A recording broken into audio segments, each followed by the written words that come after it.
Hi friends, ഇന്നത്തെ recipe നല്ല soft ആയിട്ടുള്ള പഞ്ഞി പോലത്തെ ഇഡലിയുടെ റെസിപ്പിയാണ് കാണിക്കുന്നത്. മാവൊക്കെ നല്ല പതഞ്ഞു പൊങ്ങി വരണം, എന്നാലാണ് നമുക്ക് കറക്റ്റായിട്ടുള്ള നല്ല സോഫ്റ്റ് ഇഡലി കിട്ടത്തുള്ളൂ.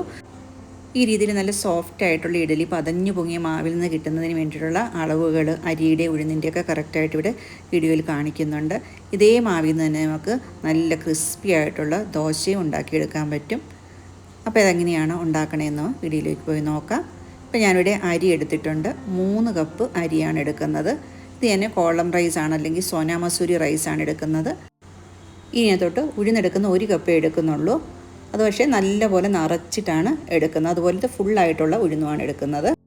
പിന്നെ ഇതിനകത്തോട്ട് ഉലുവയും 1 ടീസ്പൂൺ എടുക്കുന്നുണ്ട്. ഇത് നല്ലപോലെ വെള്ളം ഒഴിച്ച് കഴുകിയിട്ടുണ്ട്. ഇതിന് ശേഷം നമുക്കിതിനെ സോക്ക് ചെയ്യാൻ വെക്കണം.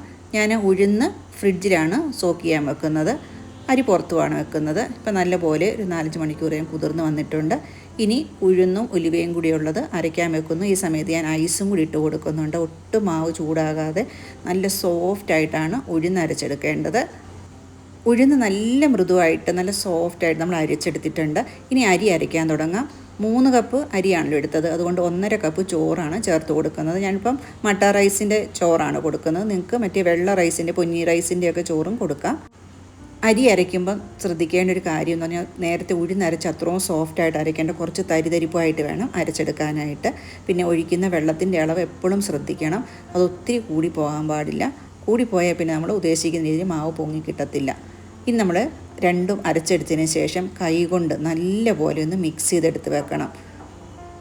അതൊരു 5 മിനിറ്റ് നേരം ഇതുപോലെ നല്ല ജെൻറ്റിലായിട്ട് നന്നായിട്ട് മിക്സ് ചെയ്തിട്ട് ആവശ്യത്തിന് ഉപ്പ്, 2 ടീസ്പൂൺ ഉപ്പാണ് ഞാൻ ചേർത്ത് കൊടുക്കുന്നത്. ഇനി നമ്മൾ ഓവർനൈറ്റ് അടച്ച് വെക്കണം. ഏകദേശം 12 മണിക്കൂറോളം ഞാനിപ്പം അടച്ചു വെച്ചിട്ടുണ്ടായിരുന്നു ഫെർമെൻ്റ് ആകാനായിട്ട്. ഇപ്പോൾ രാവിലെ മാവ് നോക്കുമ്പോൾ ഇതുപോലെ പൊങ്ങി കറക്റ്റായിട്ട് നല്ല രീതിയിൽ നമുക്കൊരു ഇഡലിയുടെ പാകത്തിന്, നല്ല സോഫ്റ്റ് ഇഡലിയുടെ പാകത്തിന് മാവ് വന്നിട്ടുണ്ട്. കണ്ടോ, ഇതാണ് നമ്മുടെ മാവിൻ്റെ ഒരു ടെക്സ്ചർ. ഇതുപോലെ പൊങ്ങി വന്നിട്ടാണ് ഇഡലി ഉണ്ടാക്കുകയാണെങ്കിലാണ് നമുക്ക് നല്ല സോഫ്റ്റ് ഇഡലി കിട്ടുന്നത്.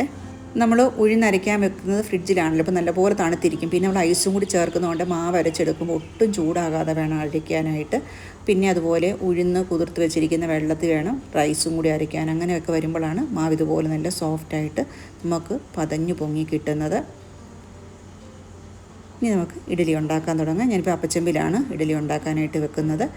ഇഡലിത്തട്ടിൽ കുറച്ച് ഓയിലൊന്ന് സ്പ്രെഡ് ചെയ്യുക, ഒത്തിരി അല്ല, ജസ്റ്റ് ഒന്ന് സ്പ്രെഡ് ചെയ്ത് കൊടുക്കണം. എന്നാലും നമുക്ക് ഇഡലി പെട്ടെന്ന് പറഞ്ഞു വരാനായിട്ട് ഹെൽപ്പാകുന്നത്.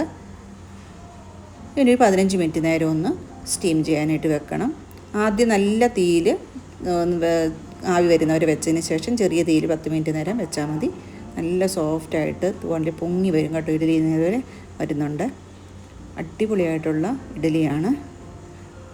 കണ്ടോ, ഇതുപോലെ ഈസി ആയിട്ട് നമുക്ക് എടുക്കുകയും ചെയ്യാം. കൈകൊണ്ട് തന്നെ ഇങ്ങനെ പോകുന്നോളുവേ. കണ്ടോ, ഇഡലി ടെക്സ്ചർ കണ്ടോ, സൂപ്പറാണ്. നല്ല സോഫ്റ്റാണ്, പഞ്ഞി പോലത്തെ ഇഡലിയാണ് കിട്ടുന്നത്.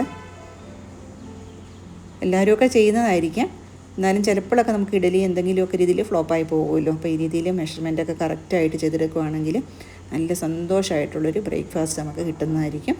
ഞാനിപ്പം ഇഡലിയുടെ കൂടെ സാമ്പാറാണ് സെർവ് ചെയ്യുന്നത്. സൂപ്പർ ആൻഡ് ടേസ്റ്റി ആയിട്ടുള്ളൊരു ബ്രേക്ക്ഫാസ്റ്റ് ഐറ്റമാണല്ലോ ഇഡലി.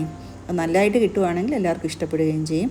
പിന്നെ ഇത് ദോശ അതിൽ നിന്ന് നമുക്ക് കറക്റ്റായിട്ട് ഉണ്ടാക്കിയെടുക്കാവേ. നല്ല ക്രിസ്പി ആയിട്ടുള്ള ദോശയും കിട്ടും. അപ്പോൾ ഇനി എല്ലാവരും ഇഡലി ഉണ്ടാക്കുമ്പോൾ ഇഡലി ശരിയാകുന്നുണ്ടായില്ലെങ്കിൽ ഈ ഒരു പ്രൊപ്പോർഷനേറ്റിൽ ഉണ്ടാക്കി നോക്കുക. ഇഡലി ഉണ്ടാക്കി നന്നായിട്ട് ട്രൈ ചെയ്ത് നോക്കിയിട്ടൊന്ന് പറയണേ. പിന്നെ നമുക്ക്